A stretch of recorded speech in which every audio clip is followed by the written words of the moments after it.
सभी को praise Lord जय मसीह की। कैसे हो आप सब? एक बार फिर स्वागत है आप सभी का प्रॉफिट राजा मसीह चैनल पर और उपास प्रार्थना में आप सभी का स्वागत है। मेरे जी तो फिर से ऑडियो प्रार्थना है और मैं परमेश्वर धन्यवाद करता हूँ कि आज दूसरा दिन प्रभु ने उपास प्रार्थना रखा। आइए पहले प्रार्थना करेंगे। धन्यवाद करते पिता, आज का प्रार्थना उपवास रखना ग्रहण योग्य हो, यीशु मसीह के नाम से मांगता आमीन।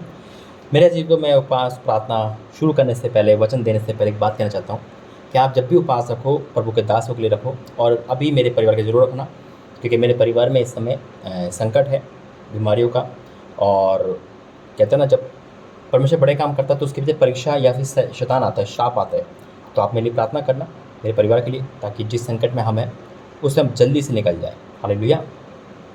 क्योंकि जैसे मिनिस्ट्री बढ़ती है तो शैतान नहीं चाहता है कि हम मिनिस्ट्री करें, वो नहीं चाहता है कि हम आगे बढ़ें।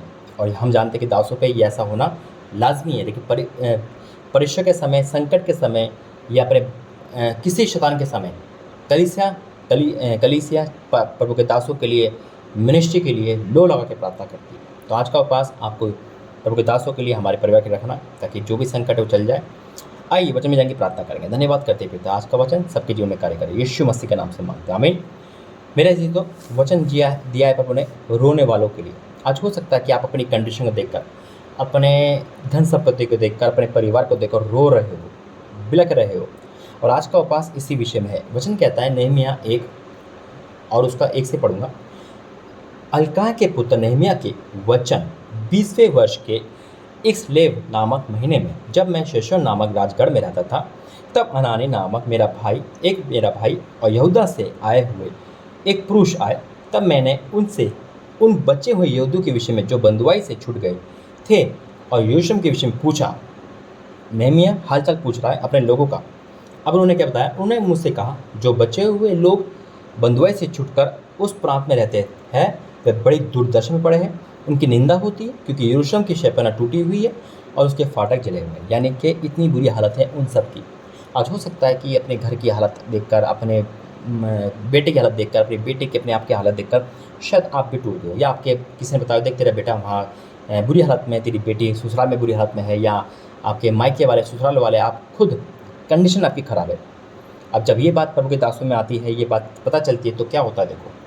ये बात सुनते ही मैं बैठ कर रोने लगा और कितने दिन तक विलाप करता, स्वर्ग के परमेश्वर के सम्मुख उपवास प्रार्थना करता और ये कहकर प्रार्थना करता रहा, हे स्वर्ग के परमेश्वर यहोवा, हे महान भय योगेश्वर, तू जो अपने प्रेम रखने वाले और आज्ञा मानने वालों के विषय में अपनी वाचा पालता और उन पर करुणा करता है, तू कान लगाए और आंखें खोले रहे कि जो प्रार्थना मैं तेरा दास इस समय तेरे दास इजराइलों के लिए दिन रात करते रहता हूँ, उसे तू सुन ले। और इजराइल के पापों को जो हमने लोगों ने तेरे विरोध किए, मैं मान लेता हूँ, और मैं मेरे पिता के घराने ने पाप किया है। हालेलुया। नहमिया रो रहा है, प्रायश्चित कर रहा है। ये प्रायश्चित की प्रार्थना है। आज प्रभु का दास आप लोगों की प्रार्थना कर रहा है। आपकी कंडीशन देखकर बहुत कंडीशन खराब होती है, प्रभु आने के बाद भी शैतान पीछे पड़ता है, घर तोड़ता है, कलेश करवाता है, श्राप पीछे आते हैं। मूर्ति पूजा का श्राप इंसान को बर्बाद करता है, वो आगे नहीं बढ़ने देता, उनकी शादियाँ नहीं हो पाती, बच्चे नहीं हो पाते, फलवंत नहीं हो पाते। लेकिन जब हम उपवास की प्रार्थना करते हैं, उपवास के साथ प्रार्थना करते हैं, रो के अपने पापों को मान कर प्रार्थना करते हैं, अंगीकार करके प्रार्थना करते हैं, तो परमेश्वर सुनता है। यही प्रभु का दास कह रहा था कि हमने पाप करे, हम मान लेते हैं। आज मेरे साथ हम यही कर प्रार्थना करेंगे मेरे जीवों कि हाँ, हमने पाप करे हैं और हम मान लेते हैं। फिर जो लिखा है उसमें लिखा है, हमने तेरे सामने बहुत बुराई की है और जो आज्ञा विधियाँ तूने अपने दास मूसा को दिए थे उसे हमने नहीं माना। हालेलुया। वाक्य में हम जब मूर्ति पूजा में, श्राप में, पाप में, व्यभिचार में होते तो हम परमेश्वर दास की बात नहीं मानते, परमेश्वर की बातों को इग्नोर करते हैं और वो श्राप बन के हम पे आती है।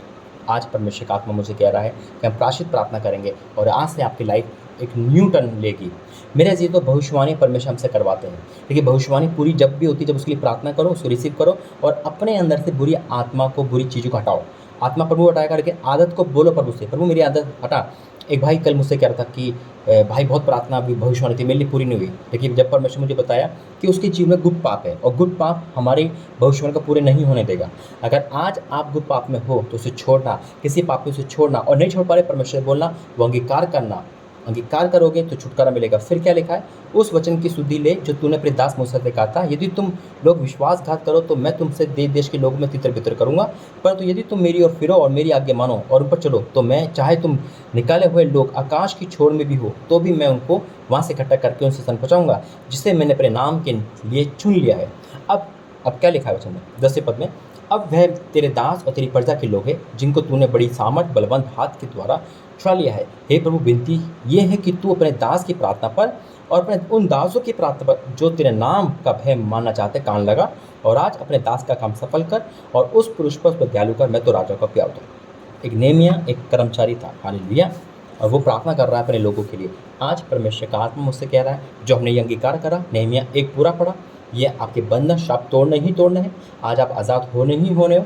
आज आपकी नई लाइफ है ही है, और आज डिक्लेयर है कि आपकी लाइफ न्यू लाइफ हो गई है। आइए प्रार्थना करेंगे। Holi ghost fire in the name of Jesus. पिता, आज ये अंगीकार हम सब ने करा है। आज हमने गुनाह को माना है, आज हमने गुप्त पाप करे, मूर्ति पूजा करा, हमने व्यभिचार में गए, हमने झूठ बोला, फ्रेब करा, हम मान लेते हैं, अंगीकार करते हैं, और तू अपने बेटे को भेज कर उसके लहू के द्वारा हमें क्षमा करा, हम ये भी रिसीव करते पिता। आज हम सबके पापों को, सबके अपराधों को तू क्षमा कर पिता, क्षमा कर पिता। आज पाप के कारण, आज श्राप के कारण लोगों की पिता शरणा टूटी हुई है, लोग रो रहे हैं पिता, उनके घर उजड़े हुए हैं पिता। किसी का बेटा श्राप में है, किसी की बेटी श्राप में है, किसी का घर मायका ससुराल डैमेज हुआ है, संतान नहीं हो पा रही, घर नहीं बन पा रहे पिता, पूरा बीमारी आ गई, जा नहीं रही, क्लेश होते जाते नहीं है।